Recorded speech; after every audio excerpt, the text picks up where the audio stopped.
નમસ્કાર મિત્રો, આજના વર્ચ્યુઅલ ક્લાસરૂમ ટ્રેનિંગ પ્રોગ્રામમાં આપ સૌનું હાર્દિક સ્વાગત છે. આજે હું ITI અંતર્ગત ચાલતા ડ્રાફ્ટ્સમેન સિવિલ ટ્રેડમાં electronic display and data recording lesson વિશે આપ સૌને તાલીમ સહ માર્ગદર્શન આપીશ.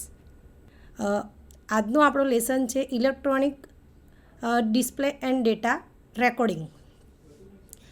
હવે આપણે ઇલેક્ટ્રોનિક સાધનો તો ઘણા જોઈએ છે કે જે આપણે કોમ્પ્યુટર છે એની ઉપર જે ડિસ્પ્લે થાય છે એની ડિસ્પ્લે કહીએ છીએ કોમ્પ્યુટરની. જેવી રીતે મોબાઈલની ઉપર જે પણ આપણે જોઈ શકીએ છીએ એની ડિસ્પ્લે છે.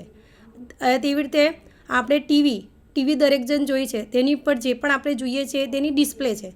તેવી રીતના આ એક ઇલેક્ટ્રોનિક જે સાધન છે જે સર્વિંગમાં વપરાય છે તેનું નામ છે ટોટલ સ્ટેશન. ટોટલ સ્ટેશનની ઇલેક્ટ્રોનિક ડિસ્પ્લે અને તેમાં ડેટા કેવી રીતે રેકોર્ડિંગ થાય છે તે આપણે આજે આ લેસનમાંથી સમજીશું. ઉદ્દેશ્યો કે ટોટલ સ્ટેશનનો પરિચય, ટોટલ સ્ટેશનના ભાગો, ટોટલ સ્ટેશન કેવી રીતે કામ કરે છે, ઇલેક્ટ્રોનિક ડેટા રેકોર્ડિંગ એટલે શું અને તેને લગતા પ્રશ્નો. ઇન્ટ્રોડક્શન એટલે કે પરિચય, ટોટલ સ્ટેશનનો પરિચય. આકૃતિમાં આપણે જોઈ શકીએ છીએ કે આ એક સાધન છે જેનું નામ છે ટોટલ સ્ટેશન અને તેનો આપણે અત્યારે પરિચય વિશે સમજીશું. તો ચાલુ કરીએ. આપણું આ લેસન છે ઇલેક્ટ્રોનિક ડિસ્પ્લે ડેટા રેકોર્ડિંગ. અગાઉ આપણે ટોટલ સ્ટેશનનું ઇન્ટ્રોડક્શન જોયું હતું કે તેની અંદર 3 વસ્તુઓનો સમન્વય થાય છે. પહેલું થિયોડોલાઇટ, બીજું EDM, ત્રીજું પાવર મેમરી યુનિટ છે. બરાબર છે. તો આજે આપણે ઇલેક્ટ્રોનિક ડિસ્પ્લે અથવા એની અંદર ડેટા રેકોર્ડિંગ અથવા ડેટા સેવ કેવી રીતે પોઈન્ટ અથવા ડિસ્પ્લે વર્ક કરે છે તે આ લેસનમાં જોવાનું છે. હવે આપણે આ જોઈ શકીએ છીએ આ જે ડિસ્પ્લે છે તે ટોટલ સ્ટેશનની છે. તો ઇન્ટ્રોડક્શનમાં સૌથી પહેલાં આપણે જોઈએ તો આ એક ઇન્સ્ટ્રુમેન્ટ છે ટોટલ સ્ટેશન. બધાએ જોયું હશે.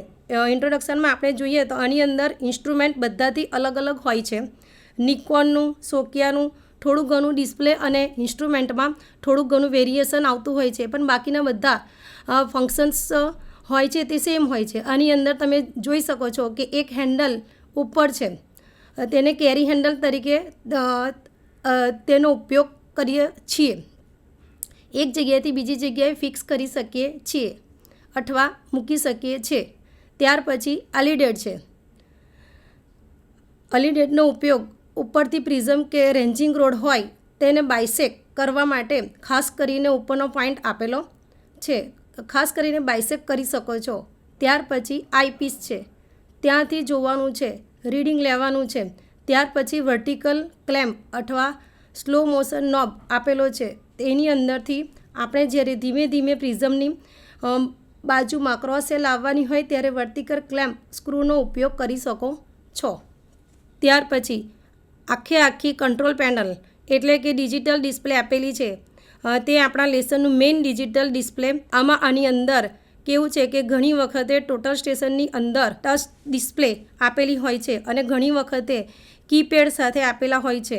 ઘણી વખત ટચ સ્ક્રીન કામ ના કરતું હોય તો કીપેડ આપેલા હોય છે, તો એનાથી આપોઆપ ડિસ્પ્લે ઓપરેટ થતી હોય છે. થોડુંક ઘણું ફંક્શન ફેર હોય છે, બાકી બધું સેમ રહેશે. ત્યાર પછી હોરિઝોન્ટલ નોબ આપણે આની અંદરમાં જોઈએ છે કે આ જે અગાઉ આપણે આ ડિસ્પ્લે છે, પણ આ જે આપણે અત્યારે વાત કરીએ છીએ ઇન્ટ્રોડક્શન ઓફ આ ટોટલ સ્ટેશન છે તેની અંદરની જ વાત થાય છે અત્યારે. તો હોરિઝોન્ટલ નોબ આપેલો હોય છે, તો તેનો ઉપયોગ કરીને હોરિઝોન્ટલ દિશામાં મૂવમેન્ટ કરી શકો છો. બેઝ પ્લેટ આપેલી છે, આની ઉપર પ્લેટ આપેલી છે. આ બે પ્લેટો વચ્ચે લેવલિંગ સ્ક્રૂ આપેલા છે. લેવલિંગ સ્ક્રૂનો ઉપયોગ તો અગાઉ કીધેલો છે કે ટોટલ સ્ટેશન હોય કે થિયોડોલાઇટ હોય કે પછી ગમે તે ઇન્સ્ટ્રુમેન્ટ હોય, લેવલિંગ સ્ક્રૂનો ઉપયોગ જનરલી આ બબલ લેવલિંગમાં અથવા ઇન્સ્ટ્રુમેન્ટ લેવલ સેટ કરવું હોય માટે લેવલિંગ સ્ક્રૂનો ઉપયોગ થતો હોય છે. તો હવે આપણે આ જોયું કે ઇન્ટ્રોડક્શન ઓફ ટોટલ સ્ટેશન. હવે આપણે એના જે ડિસ્પ્લે વિશે વાત કરીશું. ડિસ્પ્લે. ત્યાર પછી ડિસ્પ્લે જોઈ લઈએ તો આ એક જીઓમેક્સ ડિસ્પ્લે છે. એની અંદર તો જોઈ શકો છો કે એની અંદર આખું ડિસ્પ્લે છે કે પહેલું એપ, બીજું ડેટા, ત્રીજું સેટિંગ, ચોથું સર્વે, પાંચમું ટર્મ્સ અને છઠ્ઠું ટૂલ્સ અથવા તો આઇકોન બતાવેલા છે તે બાકીના ઉપરના બ્લૂટૂથ કે બેટરી છે, ટાઈમ આપેલો છે, એ બધું આપેલું છે. હવે એ સિવાયની છે તે આની અંદર કી આપેલી છે. કેલ્ક્યુલેટર અથવા મોબાઈલની જેમ કી આવે છે, ન્યુમરિક કી, આલ્ફાબેટ કી, એ રીતના કી આપેલી છે. થોડીક ઘણી ડિસ્પ્લેમાં થોડું ઘણું ચેન્જીસ હોય છે, બાકી બધા સેમ ફંક્શન્સ હોય છે. સ્ક્રીન તમે જોઈ શકો છો. પછી નીચેના જે યલો બટન છે તે ફંક્શન કી તરીકે ઓપરેટ થતા હોય છે.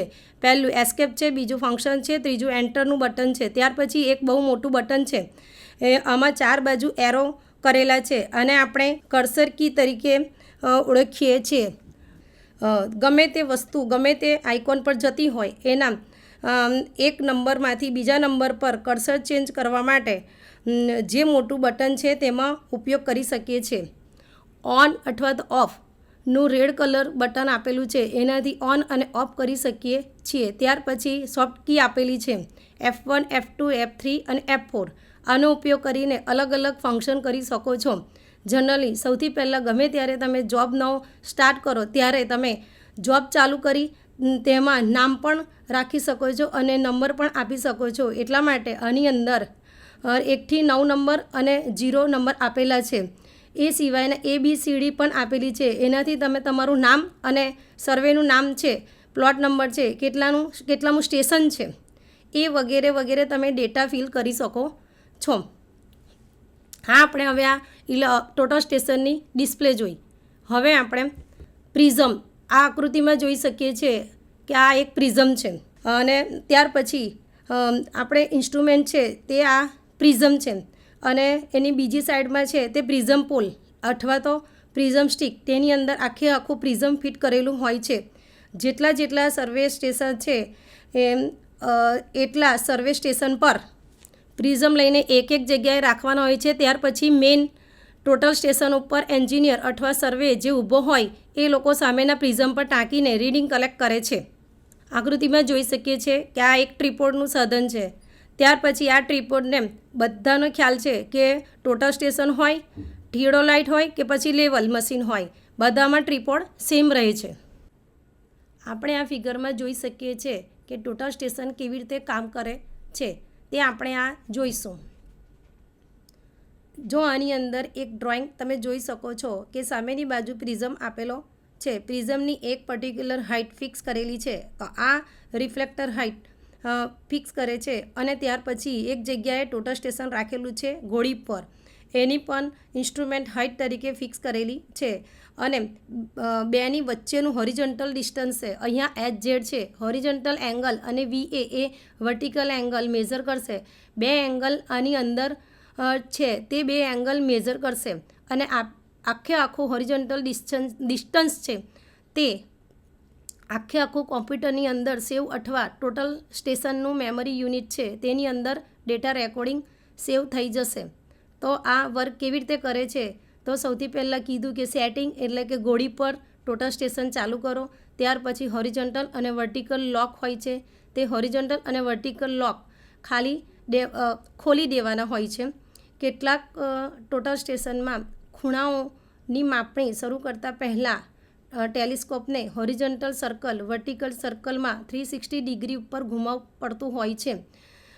ટોટલ સ્ટેશનમાં એવું હોય છે તો એવી રીતે સૌથી પહેલાં 360 ડિગ્રી પર ફેરવીને ચેક કરી લેવાનું. ત્યાર પછી આઈપીસ જે છે તેની અંદરની રિંગની અંદર ક્રોસ હેર છે તે બે ચોકડી બરાબર ખાસ સ્પષ્ટ દેખાય છે કે નહીં.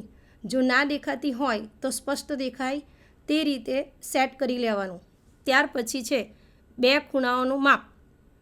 બેક સાઈડનું અજીમથ છે જેટલું થાય ત્યાં સુધી એલિડેડને ઘુમાવીને એક વખત દબાવીને પછી પાછું મેઇન ખૂણો છે મેઇન ખૂણે HZને હોલ્ટ ના દબાવો ત્યાં સુધી બદલાય નહીં. એટલે કે બેક સાઈડ છે તે ખાસ કરી સેટ કરી લેવાનું. બેક સાઈડ પર રાખેલ પ્રિઝમને ટેલિસ્કોપ વડે બાયસેક બહારની જે રિંગ છે તેની મદદથી જ્યાં સુધી પ્રિઝમનું સેન્ટર નજીક અથવા સ્પષ્ટ ન દેખાય ત્યાં સુધી રીડિંગ લેવાનું નથી. ત્યાર પછી રીડિંગ લેવાનું છે.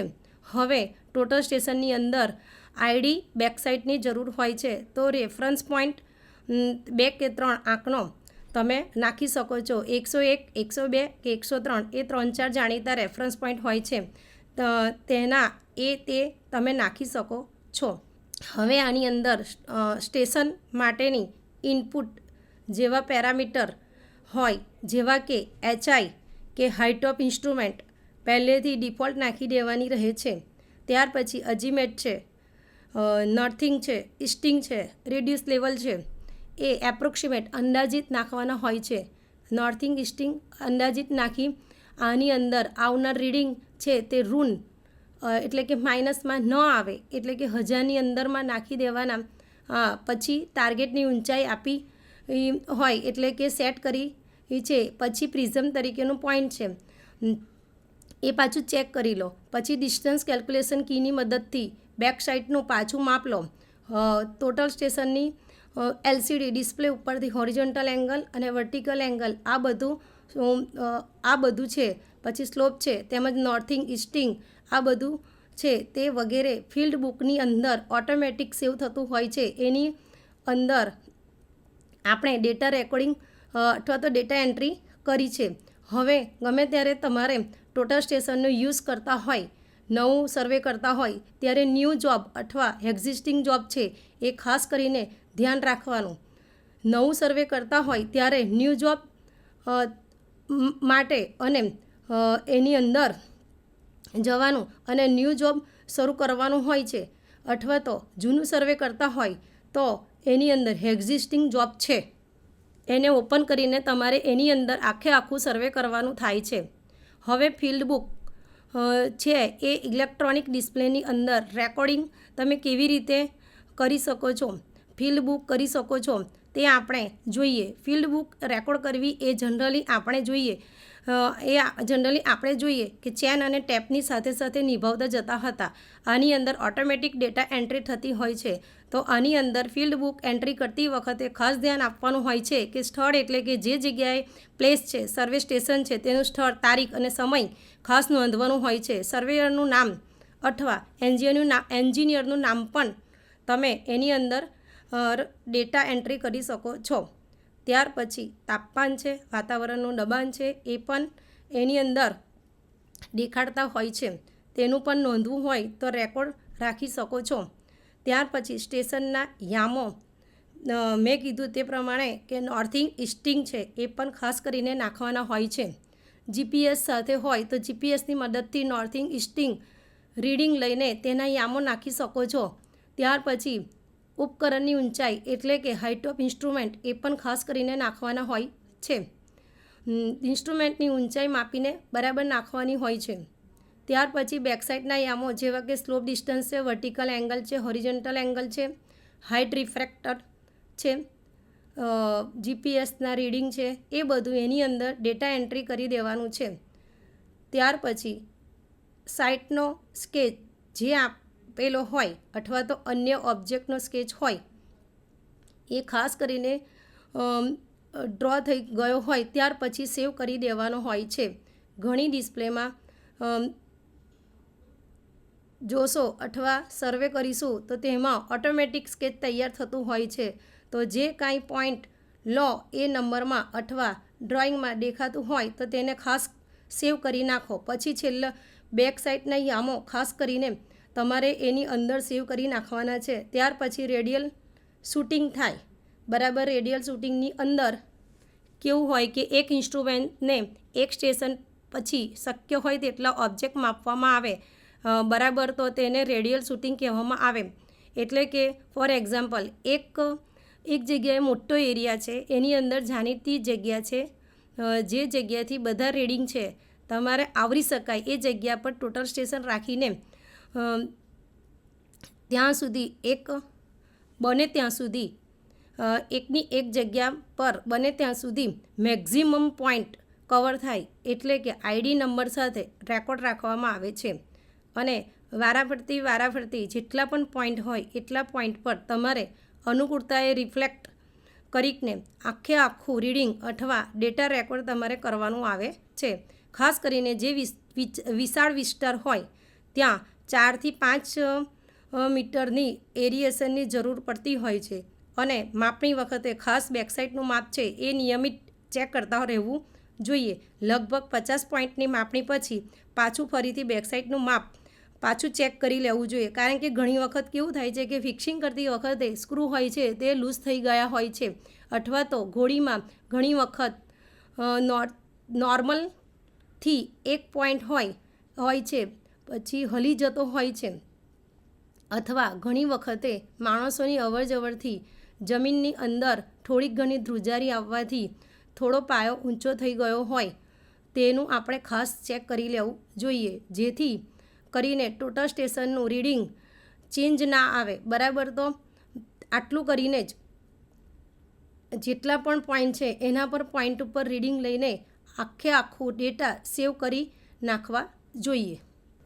હવે આપણે આ કેવી રીતે વર્ક કરે છે ટોટલ સ્ટેશન તે વિશે જોયું. હવે આપણે ઇલેક્ટ્રોનિક ડેટાને કેવી રીતે પાછું રેકોર્ડિંગ કરીશું એ આપણે જોઈએ કે રેકોર્ડિંગ સર્વેક્ષણોની પરંપરાગત પદ્ધતિ કોમ્પ્યુટર મેપિંગ અને સર્વેક્ષણ સાધનોના વિકાસ દ્વારા આગળ નીકળી ગઈ છે, જેને ઇલેક્ટ્રોનિક ડેટા રેકોર્ડિંગ અને ટ્રાન્સફરને આવશ્યક બનાવ્યું છે.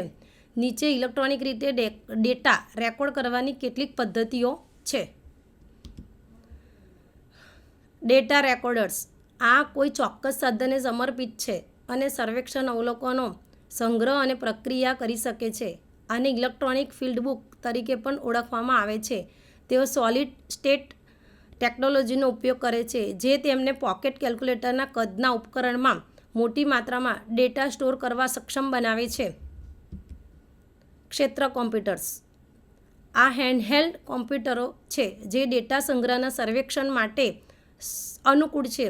ડેટા લોગર સાથે સરખામણી કરીને તેઓ ડેટા એકત્રીકરણ માટે વધુ લવચીક અભિગમ પ્રદાન કરે છે, કારણ કે તેઓ ડેટા એન્ટ્રીના ઘણા સ્વરૂપો માટે પ્રોગ્રામ કરી શકાય છે. હવે રેકોર્ડિંગ મોડ્યુલ આને મેમરી કાર્ડ્સ પણ કહેવામાં આવે છે, જે પ્લગ ઇન કાર્ડ્સનું સ્વરૂપ લે છે, જેના પર ટોટલ સ્ટેશન દ્વારા ડેટાને ચુંબકીય રીતે એન્કોડ કરવામાં આવે છે. નોન કોન્ટેક્ટ મેગ્નેટિક કપલિંગ સિસ્ટમનો ઉપયોગ કરીને મેમરી કાર્ડમાં ડેટા ટ્રાન્સમિટ કરવામાં આવે છે, જે કાર્ડ સાથે સોકેટ્સ જોડવાની અથવા પોઇન્ટ કરવાની જરૂરિયાતને દૂર કરે છે. હવે આપણે જનરલ ડેટા કલેક્ટર વિશે સમજીશું. આ એક આપણું ટોટલ સ્ટેશન વિશે સમજ્યા. હવે સામાન્ય કે આ પ્રકરણમાં ડેટા કલેક્ટર જૂના મોડેલ ટોટલ સ્ટેશનો સાથે પૂરા પાડવામાં આવેલનો ઉપયોગ કરીને ડેટા સંગ્રહ માટેની પ્રક્રિયાઓ વર્ણવવામાં આવી છે. આધુનિક ટોટલ સ્ટેશનોમાં ઇનબિલ્ટ ડેટા કલેક્ટર હોય છે, જ્યાં આમાંની કેટલીક પ્રક્રિયાઓને પણ અનુસરે છે.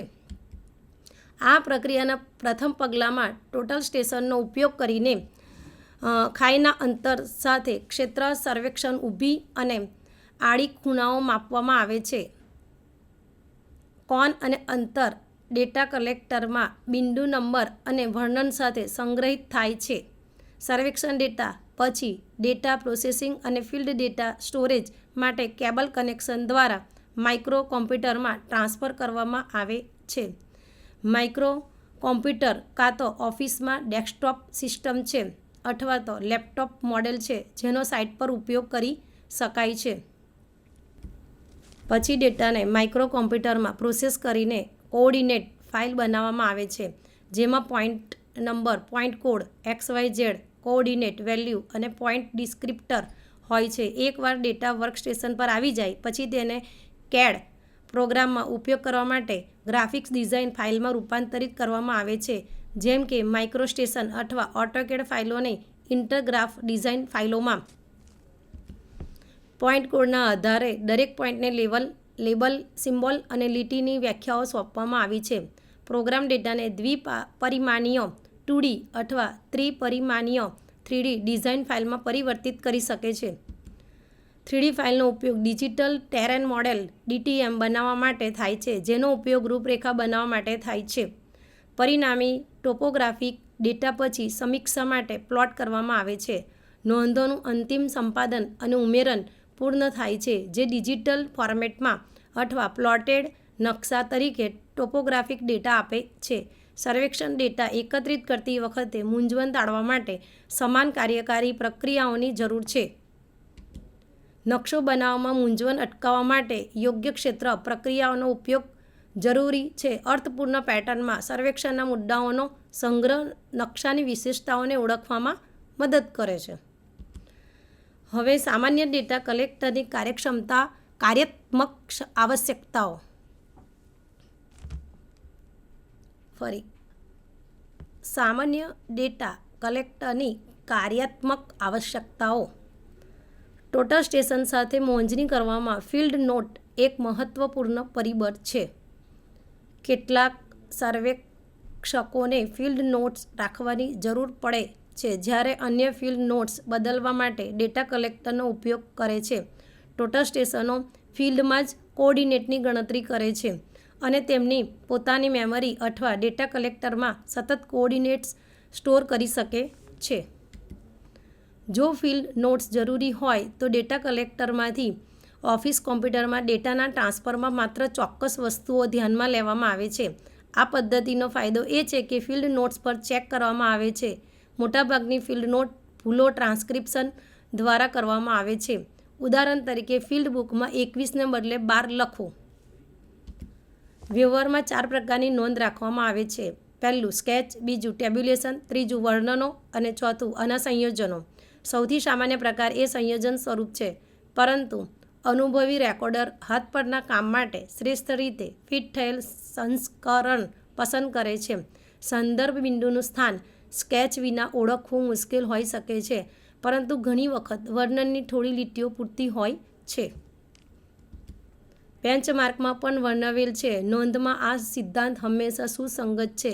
જ્યારે કોઈ માહિતીની જરૂરિયાત વિશે શંકા હોય ત્યારે તેનો સમાવેશ કરો અને સ્કેચ બનાવો. પર્યાપ્ત ન હોવા કરતાં વધુ પડતો ડેટા હોવો વધુ સારું છે. નીચે સૂચિબદ્ધ સૂચનોનું અવલોકન કરવાથી નોંધો રેકોર્ડ કરવામાં કેટલીક સામાન્ય ભૂલો દૂર થશે. નોટબુકના માલિકનું નામ અને સરનામું કવર પર અને પહેલાં અંદરના પેજ પર શાહીથી લખો. સખત પેન્સિલ અથવા પેનનો ઉપયોગ કરો. સુવાચ્ય અને નકલ કરવા માટે પૂરતા ઘટ્ટા નવા પૃષ્ઠ પર નવા દિવસનું કાર્ય શરૂ કરો. માપણ પછી તરત જ તેને નકલ કરવા માટે સ્ક્રેપ પેપરની શીટ પર બદલે તેને હંમેશા ફિલ્ડ બુકમાં સીધું રેકોર્ડ કરો. રેકોર્ડ કરેલા ડેટાને ભૂંસી નાખશો નહીં. જ્યારે શંકા હોય ત્યારે ટેબ્યુલેશનને બદલે સ્કેચનો ઉપયોગ કરો. ભીડ કરવાનું ટાળો. દરેક નવી નોકરીનું શીર્ષક, અનુક્રમણિકા અને ક્રોસ રેફરન્સ લખવું જોઈએ. તમામ મૂળ નોંધો પર જમણા પૃષ્ઠના નીચેના જમણા ખૂણે અટક અને અધ્યાક્ષરો પર સહી કરો. ટોપોગ્રાફિક સ્થાનોને ડેટા રેકોર્ડ નંબરો અનુસાર ક્રમાંકિત કરવામાં આવે છે. ડેટા રેકોર્ડ નંબર્સ સ્થાનનો પ્રકાર અને જ્યાં સ્થાનો માપવામાં આવે છે તે દર્શાવે છે. આ ઓફિસ કર્મચારીઓને અંતિમ ડિઝાઇન ડ્રોઈંગમાં ડિજિટલ ફિલ્ડ ડ્રોઈંગને સુધારવામાં મદદ કરે છે. વધુ મહત્ત્વની વાત એ છે કે મોંઘી ડિઝાઇન ભૂલો કરવામાં આવે તે પહેલાં ભૂલો અને ખોટા ફીચર્સ કોડ્સ પકડાઈ શકે છે. તૈયાર નકશો અને સ્કેચ સમાન હોવા જોઈએ. સ્કેચ કોઈપણ સ્કેલ પર હોવો જરૂરી નથી. ઇલેક્ટ્રોનિક ફાઇલો ફિલ્ડ બુકમાંથી સરખા હાથની એન્ટ્રીઓ વગર સબમિટ કરવા માટે પૂરતી છે. વિડીયો અને ડિજિટલ કેમેરાનો ઉપયોગ ફિલ્ડ સ્કેચને પૂરક બનાવવા અને CAD ઓપરેટર, ડિઝાઇન એન્જિનિયર અને ટોપોગ્રાફિક નકશાના વપરાશકર્તા માટે સાઇટની સ્થિતિનો ખૂબ જ સારો રેકોર્ડ પ્રદાન કરવા માટે થઈ શકે છે. Data collection operating procedure. સર્વેક્ષણ ડેટા એકત્રિત કરતી વખતે મૂંઝવણ ટાળવા માટે સમાન કાર્યકારી પ્રક્રિયાઓની જરૂર છે. નકશા બનાવવામાં ભૂલો અટકાવવા માટે યોગ્ય ક્ષેત્ર પ્રક્રિયાનો ઉપયોગ જરૂરી છે. અર્થપૂર્ણ પેટર્નમાં સર્વેક્ષણના મુદ્દાઓનો સંગ્રહ નકશાની વિશેષતાઓને ઓળખવામાં મદદ કરે છે. ફિલ્ડ ડેટાના સંગ્રહ માટેના નીચેના પગલાઓમાં અનુભવ પરિણમ્યો છે. રેડિયલ સર્વેક્ષણ માટે આડું અને વર્ટિકલ નિયંત્રણ સ્થાપિત કરો. આમાં સાઇટ પર નિયંત્રણ લાવવા અને રેડિયલ સર્વે માટે સેટઅપ પોઇન્ટ સ્થાપિત કરવાનો સમાવેશ થાય છે. GPS સેટેલાઇટ રિસીવરનો ઉપયોગ કરીને પ્રાથમિક નિયંત્રણ ઘણીવાર સાઇટમાં લાવવામાં આવે છે. રેડિયલ સેટઅપ પોઇન્ટમાંથી પસાર થવું ટોટલ સ્ટેશન સાથે હાથ ધરવામાં આવી શકે છે કારણ કે રેડિયલ સર્વેક્ષણ કરવામાં આવી રહ્યું છે. અનુભવ સૂચવે છે કે એક અલગ ટાવર્સ પ્રાધાન્યક્ષમ છે. એક અલગ ટાવર્સ પોઈન્ટ આઇડેન્ટિફિકેશનની મૂંઝવણ માટે ઓછી તકમાં પરિણમે છે અને ટાવર્સનો ઉપયોગ કરવામાં આવે તે પહેલાં તેની ગુણવત્તાનું મૂલ્યાંકન કરવાની મંજૂરી આપે છે. ટોટલ સ્ટેશન પરથી નિર્ધારિત ત્રિકોણમિતિ મૂલ્યોને બદલે પરંપરાગત સ્તરીકરણ ટેકનિકોનો ઉપયોગ કરીને રેડિયલ ટાવર્સ પોઈન્ટ માટે એલિવેશન સ્થાપિત કરવામાં આવે છે.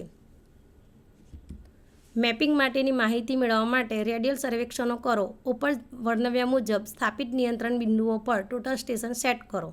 નિયંત્રણ બિંદુથી સાધનને ઇલેક્ટ્રોનિક કેન્દ્ર સુધીના અંતરને માપો અને રેકોર્ડ કરો. તેમાં પ્રિઝમ પોલ પર પ્રિઝમની ઊંચાઈ ચોકસાઈ જાળવી રાખો. નકશાની ઊંચાઈમાં નોંધપાત્ર ભૂલોને રોકવા માટે મોજણીકર્તાએ પ્રિઝમ પોલની ઊંચાઈમાં કોઈપણ ફેરફારની જાણ કરવી જોઈએ અને તેને રેકોર્ડ કરવી જોઈએ. ચોકસાઈ માટે યોગ્ય પ્રિઝમ અને લક્ષ્યનો ઉપયોગ કરો જે ટોટલ સ્ટેશનના ઓપ્ટિકલ અને ઇલેક્ટ્રિકલ ઓફસેટ સાથે મેળ ખાય છે. ચોક્કસ ક્રમમાં ડેટા એકત્રિત કરો. પહેલાં પ્લાનેમેટ્રિક ફીચર્સ, રસ્તા, ઇમારતો વગેરે એકત્રિત કરો. ટોપોગ્રાફિક વ્યાખ્યાયિત કરવા માટે જરૂરી કોઈપણ વધારાના ડેટા પોઈન્ટ દાખલ કરો.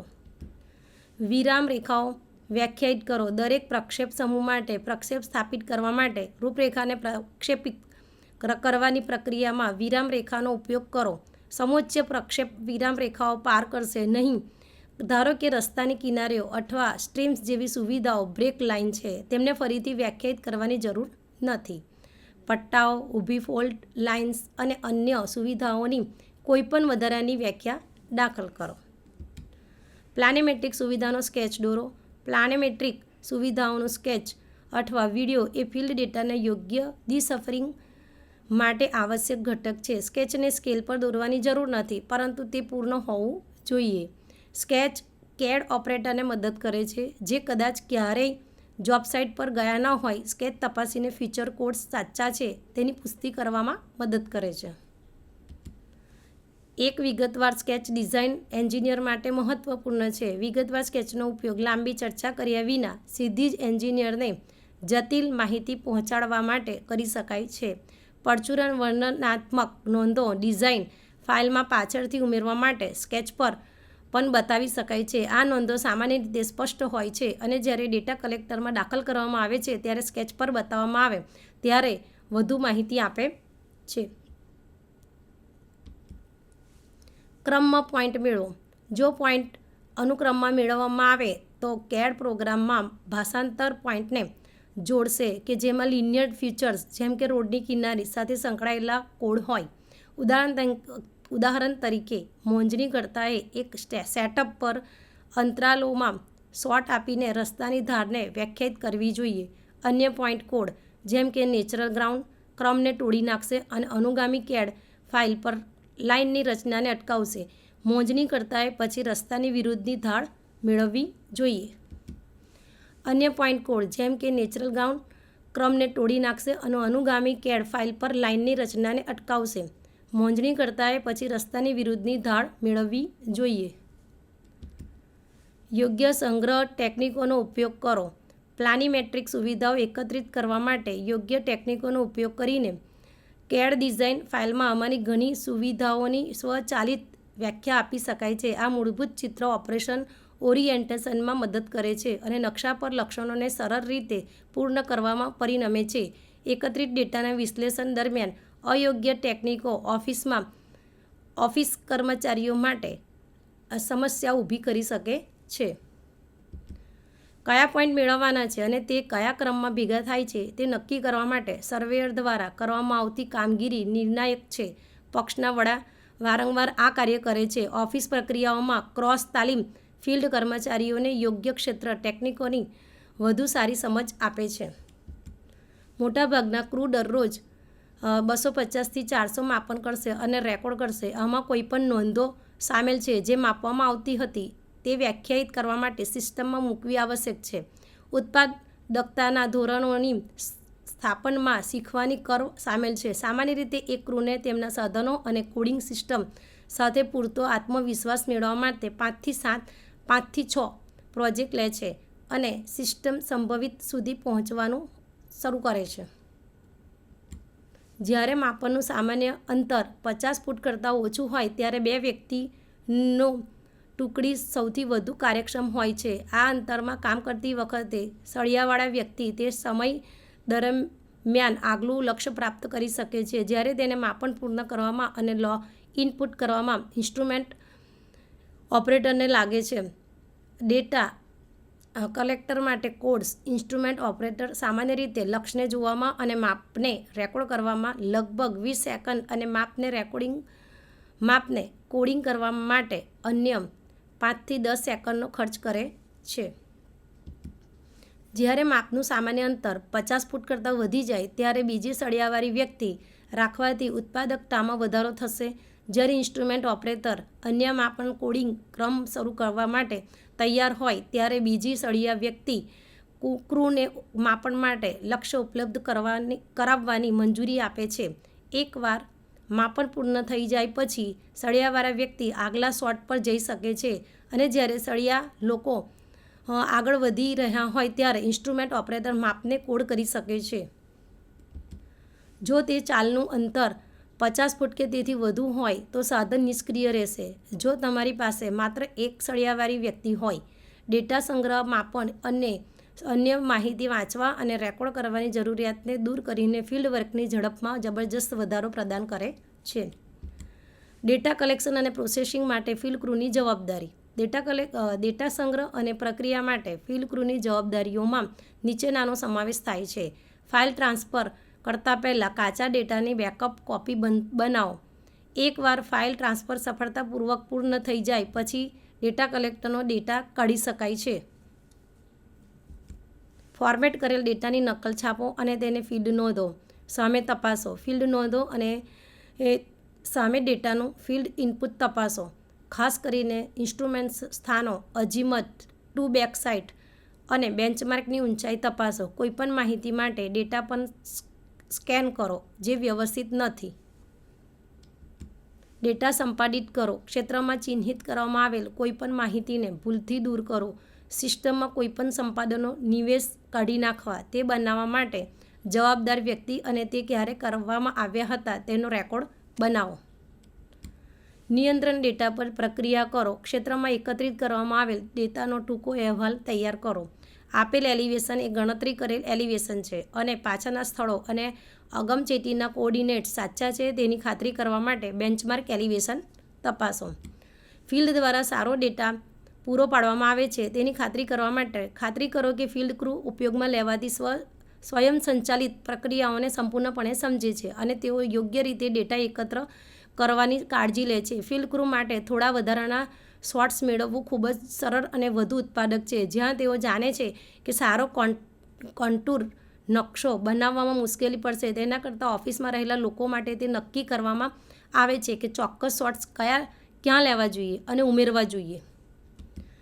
તેમને ડેટાબેઝ પર મોકલો. એ પણ ખાતરી કરો કે તેઓ અંતિમ નકશો બનાવવા માટે જરૂરી તમામ વિરામ રેખાઓ પસંદ કરે છે. ફિલ્ડ ક્રૂને ડેટા પ્રોસેસિંગ માટે ઉપયોગમાં લેવાતા કોન્ટૂરિંગ પેકેજ વિશે શિક્ષિત બનવાની જરૂર પડશે. ક્રૂએ હંમેશા કોન્ટૂરિંગ પ્રોગ્રામના ઉત્પાદનનું અવલોકન કરવું જોઈએ. આનાથી તેમને એ સમજવા મદદ મળશે કે શ્રેષ્ઠ પરિણામો મેળવવા માટે ક્યાં અને કેટલી માત્રામાં ડેટાની જરૂર પડશે. જો અંતિમ નકશો વાસ્તવિક પરિસ્થિતિઓ સાથે મેળ ખાય છે તેની ખાતરી કરવા માટે કોઈ વ્યક્તિ માટે સાઇટમાંથી પસાર થવું શક્ય ન હોય તો ક્ષેત્રની વ્યક્તિએ નકશાની સમીક્ષા કરવી જોઈએ. કોમ્પ્યુટર સાથે ડેટા કલેક્ટરનું ઇન્ટરફેસિંગ. ઘણી સર્વેક્ષણ કામગીરી માટે ઇલેક્ટ્રોનિક ડેટા સંગ્રહ એ નિયમિત કાર્ય છે. પ્લાનિમેટ્રિક્સ અને રૂપરેખા દર્શાવતો નકશો બનાવવા માટે મોટાભાગની સોફ્ટવેર સિસ્ટમને મોટી માત્રામાં પોસ્ટ પ્રોસેસિંગની જરૂર પડે છે, જેમાં નીચેનાનો સમાવેશ થાય છે. હાર્ડવેર સુસંગતતા. આજે બજારમાં મોટાભાગના માઇક્રો અને mini computer serial interface board સાથે અથવા વિકલ્પ તરીકે હોય છે પૂરા પાડવામાં આવે છે. સિરિયલ ઇન્ટરફેસ સામાન્ય રીતે વિવિધ બાઉન્ડ રેટ પર અને વિવિધ સમાનતા સેટિંગ્સ સાથે સંચારને સપોર્ટ કરે છે. ડેટાના પ્રવાહને નિયંત્રિત કરવા માટે કાં તો હાર્ડવેર અથવા સોફ્ટવેર હેન્ડશેકનો ઉપયોગ કરવામાં આવે છે. પ્રમાણભૂત 9 પિન કનેક્ટરનો ઉપયોગ કરીને કેબલ સિરિયલ ઇન્ટરફેસ બોર્ડ સાથે જોડાયેલા છે. પ્રસંગોપાત વિવિધ સંખ્યામાં પિન સાથે બિન માનક કનેક્ટર્સનો ઉપયોગ કરવામાં આવે છે. દરેક ડેટા કલેક્ટર ડેટાને અલગ ફોર્મેટમાં સ્ટોર કરે છે. સમસ્યા છે કે ડેટા કલેક્ટર દ્વારા ઉપયોગમાં લેવાતા ફોર્મેટમાંથી ડેટાને પ્રમાણભૂત આસ્કી ફોર્મેટવાળી ફાઇલમાં અનુવાદિત કરવામાં આવે છે. ડેટા સ્ટાન્ડર્ડાઇઝેશન ભવિષ્યમાં વધુ મહત્ત્વપૂર્ણ બનશે અને મોંજણીકર્તાએ એવી પદ્ધતિઓ શોધવી જોઈએ છે જે સિસ્ટમ એકીકરણને સરળ બનાવે. ડિજિટલ ડેટા કમ્પ્યુટર દ્વારા એકત્રિત કરવામાં આવેલ સર્વેક્ષણ ડેટા ડિજિટલ સ્વરૂપમાં છે. જે તે હકીકત તાજેતરમાં સુધી માત્ર સર્વે કરતાઓને જ રસ ધરાવતી હતી. ક્લાયન્ટે વિતરિત કરવામાં આવતી અંતિમ પ્રોડક્ટ ડ્રોઈંગ્સ હતી. મોંજણીકર્તાઓએ માત્ર કોમ્પ્યુટર સાધનો અને સોફ્ટવેર માટે જ રોકાણ કરવાની જરૂર હતી જે ડિજિટલ ડેટાને એકત્રિત કરવા અને સ્કેલ કરેલા ડ્રોઈંગ તરીકે પ્લોટ કરવા માટે જરૂરી છે. હવે પરિસ્થિતિ બદલાઈ રહી છે. આર્કિટેક્ટ્સ, એન્જિનિયરો અને ડેવલપર્સ દ્વારા ઉપયોગમાં લેવાતા કમ્પ્યુટર ગ્રાફિક્સના પ્રસારનો અર્થ એ છે કે મોંજણીકર્તાએ ડિજિટલ ફોર્મેટમાં સર્વેક્ષણ માહિતી પહોંચાડવા માટે કહેવામાં આવે છે.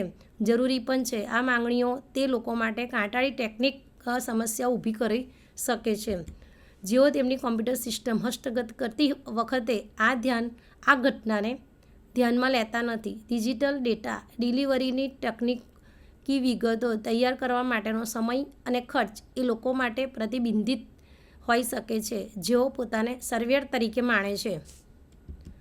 એપ્લિકેશન સોફ્ટવેરમાં ડેટાનું ડિજિટલ ટ્રાન્સફર સર્વેક્ષણની માહિતીને ડિજિટલી ટ્રાન્સફર કરવાની 2 રીતો છે.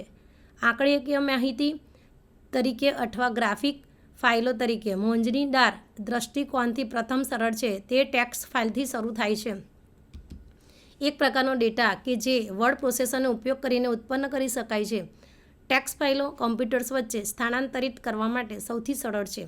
પરંતુ ક્લાયન્ટ્સ ડેટા ઈચ્છે છે કે જે કોમ્પ્યુટર સોફ્ટવેર ડ્રોઈંગ બનાવવા માટે અર્થઘટન કરી શકે, કાચી ફિલ્ડ નોટ્સ નહીં.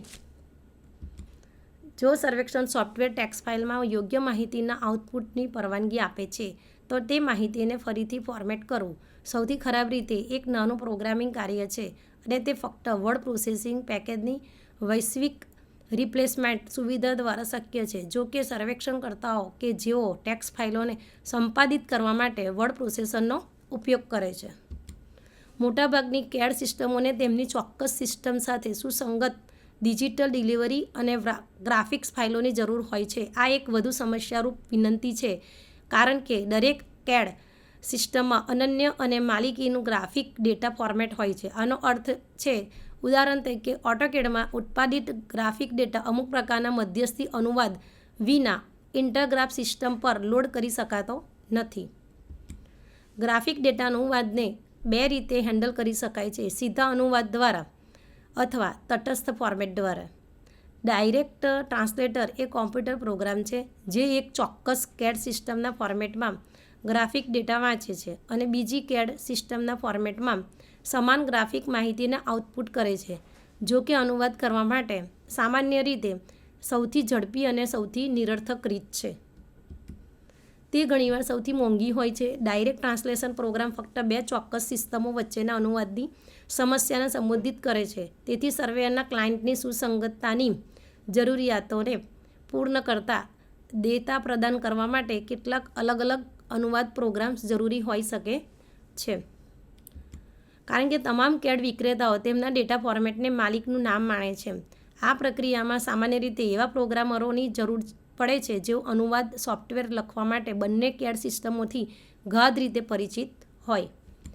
જરૂરી તમામ પ્રોગ્રામ શોધવા મુશ્કેલ હોઈ શકે છે. સોફ્ટવેરની કિંમતો ઊંચી છે કારણ કે આ બજારમાં થોડી સ્પર્ધા છે અને ત્યાં મર્યાદિત સંખ્યામાં ખરીદદારો છે જેમને કોઈપણ 2 ચોક્કસ CAD સિસ્ટમો વચ્ચે વાતચીત કરવાની જરૂર છે. છેવટે મોટાભાગના CAD વિક્રેતાઓ દર વર્ષે તેમના સોફ્ટવેરના ઓછામાં ઓછા 1 અને કેટલીવાર 2 નવા સંસ્કરણો બહાર પાડે છે.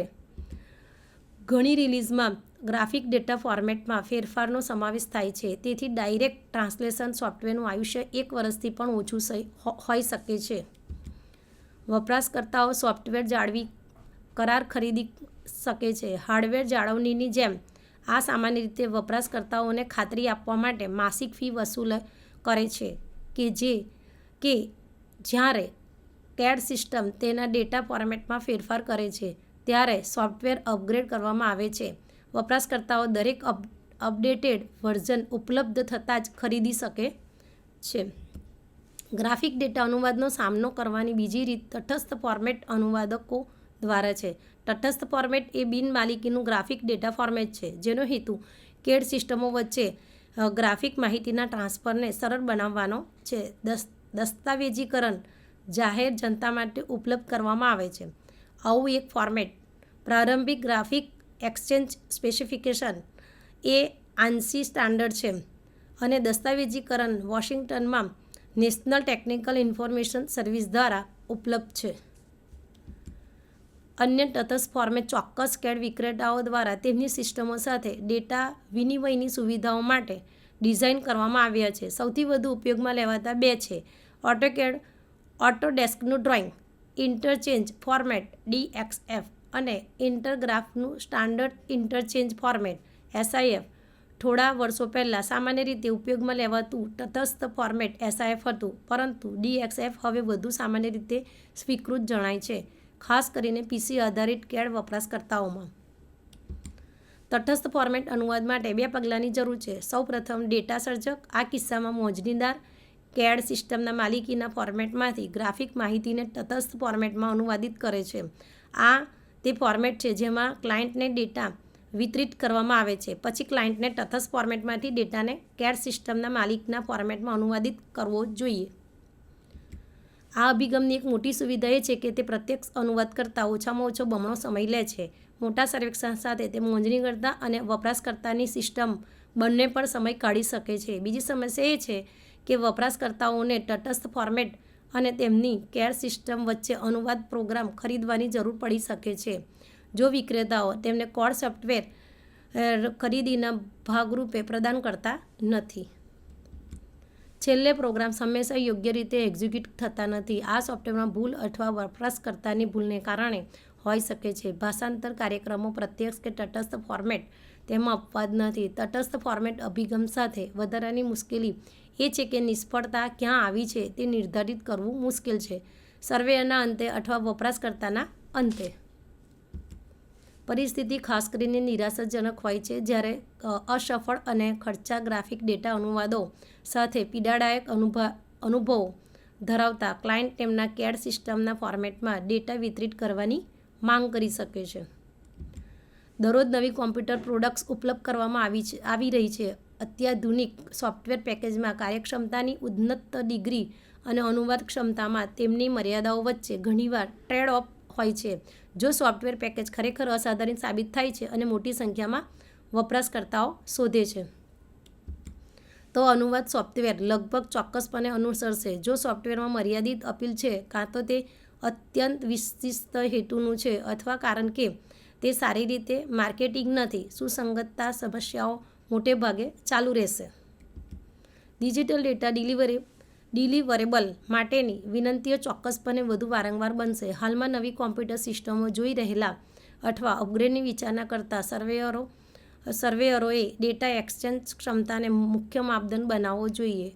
તેઓએ તેમની CAD પસંદગી નક્કી કરવા માટે મુખ્ય ગ્રાહકોનો સંપર્ક કરવો જોઈએ અને તેમની અનુવાદ સોફ્ટવેર ક્ષમતાઓ વિશે સંભવિત સોફ્ટવેર વિક્રેતાઓને પ્રશ્નોત્તરી કરવી જોઈએ.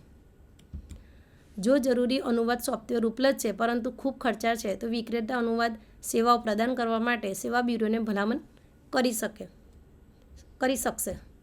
સર્વેયર કે જેમની પાસે કોમ્પ્યુટર સિસ્ટમ છે અને તેઓ સામાન્ય રીતે તેમના સોફ્ટવેરની કાર્યક્ષમતાથી સંતુષ્ટ છે, પરંતુ જેઓ ડિજિટલ ડિલિવરેબલ્સ માટેની વિનંતીઓનો સામનો કરી રહ્યા છે, તેઓએ તેમના મુખ્ય ક્લાયન્ટ્સનું ઝડપી સર્વેક્ષણ કરવું જોઈએ કે તેઓ કયા CAD સાધનોનો ઉપયોગ કરી રહ્યા છે. પછી તેઓ કયા ઉકેલો સૂચવે છે તે જોવા માટે તેઓએ તેમના સોફ્ટવેર વિક્રેતાઓનો સંપર્ક કરવો જોઈએ. વાસ્તવમાં વિક્રેતા દ્વારા અથવા તૃતીય પક્ષ દ્વારા અનુવાદ પ્રોગ્રામ પહેલેથી જ ઉપલબ્ધ હોઈ શકે છે. જો નહીં, તો અનુવાદ ક્ષમતા માટે વિક્રેતા જેટલી વધુ વિનંતીઓ મેળવે છે, અનુવાદ પ્રોગ્રામ નવા સોફ્ટવેર ઉત્પાદન તરીકે વધુ વ્યવહારુ દેખાશે.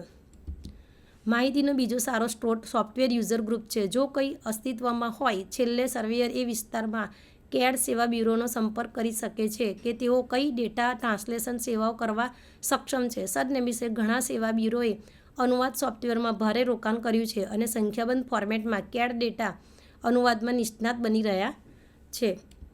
ડિજિટલ ડેટાના વિતરણમાં અંતિમ ચિંતા એ મીડિયા છે કે જેના પર ડેટા ટ્રાન્સફર કરવામાં આવે છે. CAD ફાઇલો પ્રમાણમાં મોટી છે અને મોડેમ દ્વારા ટ્રાન્સફર કરવા માટે અત્યંત બોજારૂપ છે.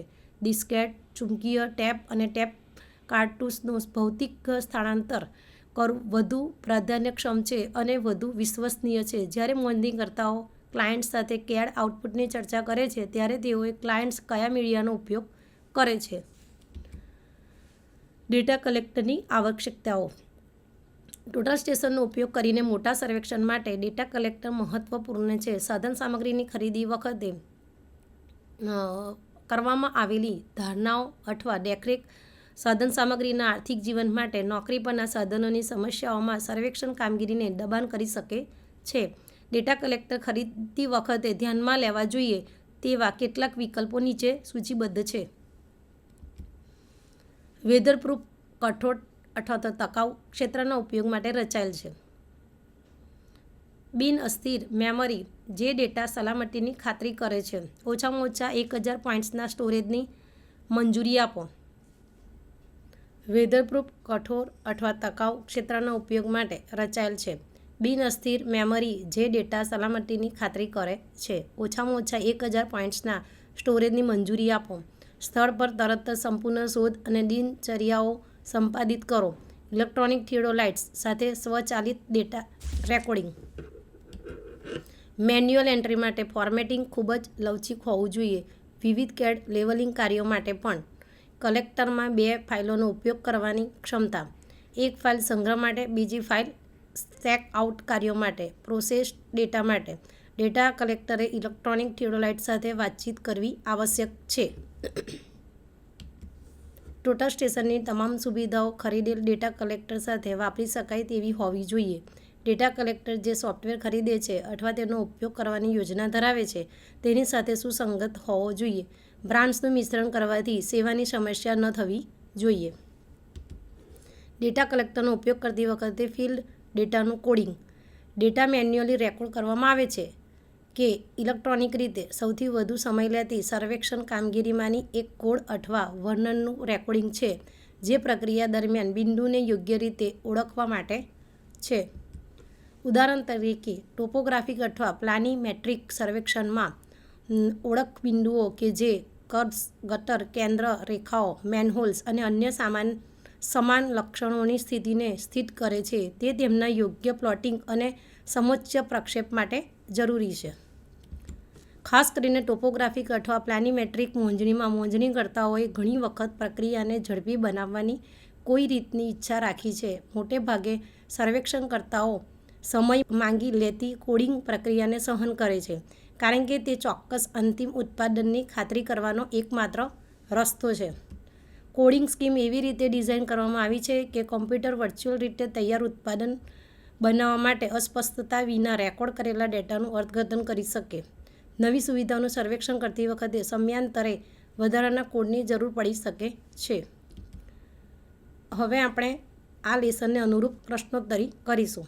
Question number 1. ડેટા રેકોર્ડર્સને બીજા કયા નામથી પણ ઓળખવામાં આવે છે? તો એનો આન્સર આવશે પહેલું A ઇલેક્ટ્રોનિક વર્કબુક, બીજું electronic notebook, C electronic field book અને D ઇલેક્ટ્રોનિક ફિલ્ડ ગન. તો આન્સર આવશે electronic field books.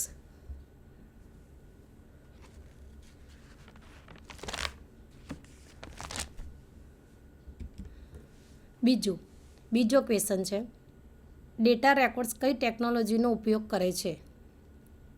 A solid state ટેકનોલોજીનો, B લિક્વિડ સ્ટેટ ટેકનોલોજીનો, C ગેસ સ્ટેટ ટેકનોલોજીનો અને D કોપર સ્ટેટ ટેકનોલોજીનો.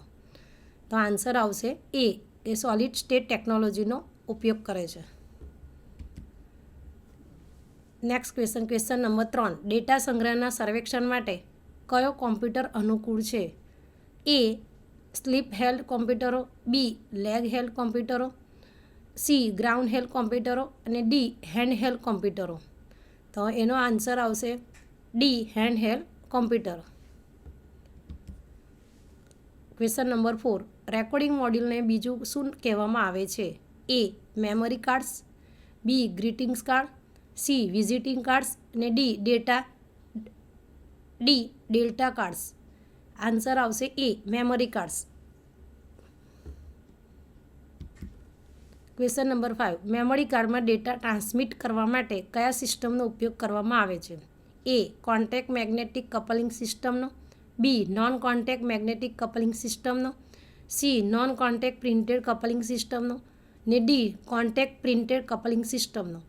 આન્સર આવશે B non contact magnetic coupling સિસ્ટમનો.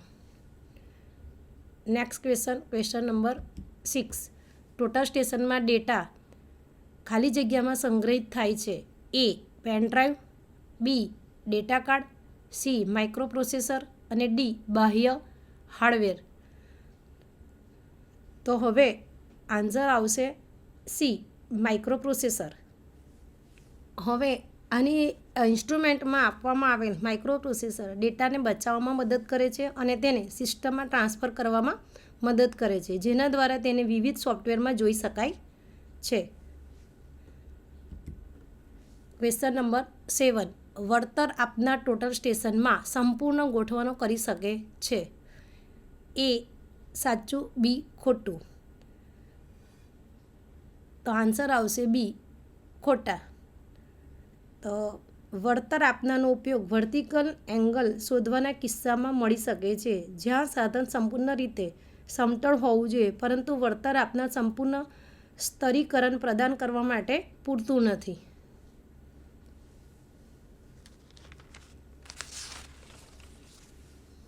સંપૂર્ણ સ્તર મેળવવામાં મેન્યુઅલ ઓપરેશન પણ સામેલ છે.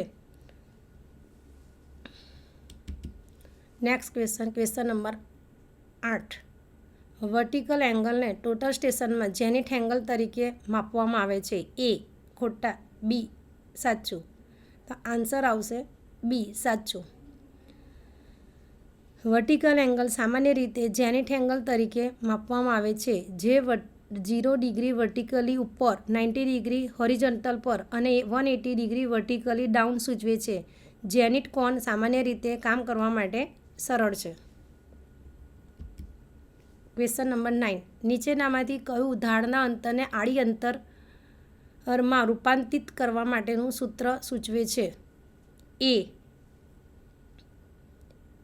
S H sin Z, બી H S S sin Z અને C H S sin Z અને D H S sin Z. તો મેળવેલ ધાર અંતરને ઉપયોગ સૂત્રમાંથી આડી અંતરની ગણતરી માટે કરી શકાય છે. તો આન્સર આવશે H sin Z, જ્યાં H આડું અંતર અને S ધાર અંતર. ક્વેશ્ચન નંબર 10, જ્યારે ટોટલ સ્ટેશન લક્ષ્ય તરફ જોવામાં આવે છે ત્યારે કયું ઓપરેશન પ્રથમ કાર્ય કરે છે? એ ઓપ્ટિકલ અક્ષનું પરિભ્રમણ, બી વર્ટિકલ અક્ષનું પરિભ્રમણ, સી આડી અક્ષનું પરિભ્રમણ અને ડી કોલિમેશનની રેખાનું પરિભ્રમણ. તો આન્સર આવશે ઓપ્ટિકલ અક્ષનું પરિભ્રમણ. કે લક્ષ્ય તરફ સાધનો જોતી વખતે પ્રથમ પગલામાં સાધનોની ઓપ્ટિકલ ધરીને આડી સમતલમાં ઉત્તર દિશામાંથી પરિભ્રમણનો સમાવેશ થાય છે. ક્વેશ્ચન નંબર 11, નીચેનામાંથી કયું ટોટલ સ્ટેશનના સંયોજનનો સાચો સમૂહ સૂચવે છે? એ થિયોડોલાઇટ હોકાયંત્ર, B theodolite EDM, C electronic theodolite EDM અને ડી EDM ને GPS. તો આન્સર આપણે કહી દીધું કે ટોટલ સ્ટેશન એ 3 વસ્તુનો સમાવેશ છે, ઇલેક્ટ્રોનિક થિયોડોલાઇટ અને EDM. આન્સર આવશે C electronic theodolite EDM. Question number 12, ઊંચાઈમાં તફાવત માટેનું સૂત્ર ખાલી જગ્યા તરીકે આપી શકાય છે. એ D = V + કૌંસમાં I minus R B D is equal to V plus કૌંસમાં આઈ પ્લસ આર અને C D is equal to V minus કૌંસમાં આઈ માઇનસ આર કૌંસ પૂરો ને D is equal to D capital D is equal to V multiply કૌંસમાં I minus R કૌંસ પૂરો. તો આન્સર આવશે A D is equal to V plus કૌંસમાં આઈ માઇનસ આર કૌંસ પૂરો. તો એલિવેશનમાં તફાવત D is equal to V plus કૌંસમાં આઈ માઇનસ આર તરીકે આપી શકાય છે, જેમાં વી બે બિંદુઓ વચ્ચે ઊભો તફાવત, આઈ ઇઝ ઇક્વલ ટુ સાધનની ઊંચાઈ અને આર ઇઝ ઇક્વલ ટુ પરાવર્તકના કેન્દ્રની ઊંચાઈ. ક્વેશ્ચન નંબર 13, શ્રેષ્ઠ આઉટપુટ મેળવવા માટે ટોટલ સ્ટેશન કઈ દિશામાં રાખવું શ્રેષ્ઠ છે? એ પૂર્વ, બી પશ્ચિમ, સી દક્ષિણ અને ડી ઉત્તર. તો આન્સર આવશે ઉત્તર. બને ત્યાં સુધી ટોટલ સ્ટેશનને નોર્થ ડાયરેક્શનમાં રાખવું જોઈએ. ક્વેશ્ચન નંબર 14, ટોટલ સ્ટેશનમાંથી મેળવેલ ડેટાનો ઉપયોગ નીચેનામાંથી કયા સોફ્ટવેરમાં સીધો થઈ શકે છે? એ પ્રિમાવેરા, બી સ્ટેડ પ્રો ને સી ઓટોડેસ્ક રેવિટ અને ડી સર્ફર. તો ટોટલ સ્ટેશનમાંથી મેળવેલ ડેટાનો સ્ટેડ પ્રો, ઓટોડેસ્ક રેવિટ, પ્રિમાવેરામાં આડકતરી રીતે ઉપયોગ કરી શકાય છે, પરંતુ તેનો સીધો ઉપયોગ આર્ક, જીઆઈએસ, સર્ફર, ઓટોકેડ વગેરે જેવા સોફ્ટવેરમાં થઈ શકે છે, કારણ કે તેઓ તેની સાથે જોડાયેલા છે. તો આન્સર આવશે ડી સર્ફર. ક્વેશ્ચન નંબર 15, જો ઢોળાવના અંતરનું મૂલ્ય 12.98 આપી શકાય અને કોણ એટલે કે ખૂણો 1 ડિગ્રી 23 મિનિટ હોય તો ઊભી અંતર શોધો. એ 21.97 મીટર, બી 12.97 મીટર, સી 12.79 મીટર અને ડી 21.79 મીટર.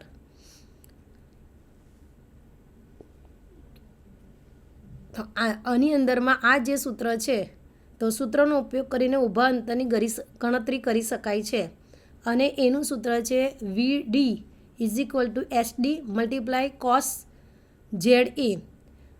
તો આની અંદરમાં એસડી એટલે સ્લોપ ડિસ્ટન્સ છે, અંતરનું 12.98 અને ખૂણો છે 1 ડિગ્રી અને 23 મિનિટ. તો આન્સર આવશે 12.97 મીટર.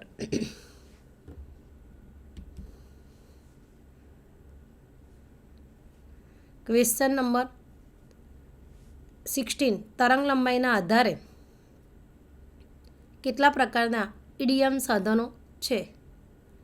એ 2, બી 4, સી 5 અને ડી 3.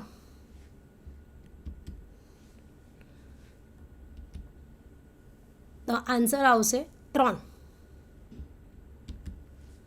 નેક્સ્ટ 17, નીચેનામાંથી કયો ઉપયોગ 100 કિલોમીટરની રેન્જ સુધી થાય છે? ક્વેશ્ચન 17, નીચેનામાંથી કયો ઉપયોગ 100 કિલોમીટરની રેન્જ સુધી થાય છે? એ ઇન્ફ્રારેડ, બી માઇક્રોવેવ, સી દૃશ્યમાન શ્રેણી અને ડી અલ્ટ્રા વાયોલેટ. ઓબ્જેક્ટને 100 કિલોમીટર સુધીની રેન્જ સુધી શોધવા થાય છે તો એનો આન્સર આવશે માઇક્રોવેવ.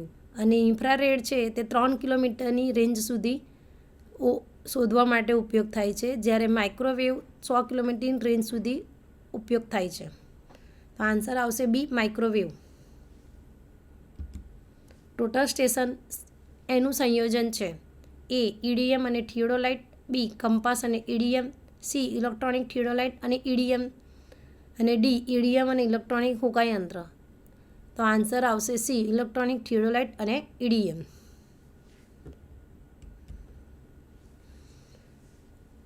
ક્વેશ્ચન નંબર 19, ટોટલ સ્ટેશનમાં કયું એકમ ડેટા એકત્રિત કરે છે? એ ડેટા કલેક્ટર, બી ઈડીએમ, સી સ્ટોરેજ સિસ્ટમ અને ડી માઇક્રોપ્રોસેસર. તો આન્સર આવશે ડી માઇક્રોપ્રોસેસર. તો માઇક્રોપ્રોસેસર એ એકમ છે જે એકત્રિત ડેટા પર પ્રક્રિયા કરે છે અને તેનો ઉપયોગ આડું અને ઊભું અંતર, ઢોળાવ, એલિવેશન વગેરે જેવી વિવિધ સુવિધાઓની ગણતરી કરવા માટે કરે છે.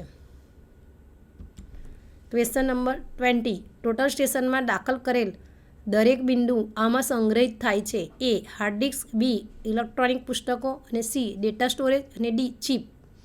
તો આન્સર આવશે ઇલેક્ટ્રોનિક પુસ્તકો. ઇલેક્ટ્રોનિક પુસ્તકો કોમ્પેક્ટ ડિસ્ક તરીકે કામ કરે છે.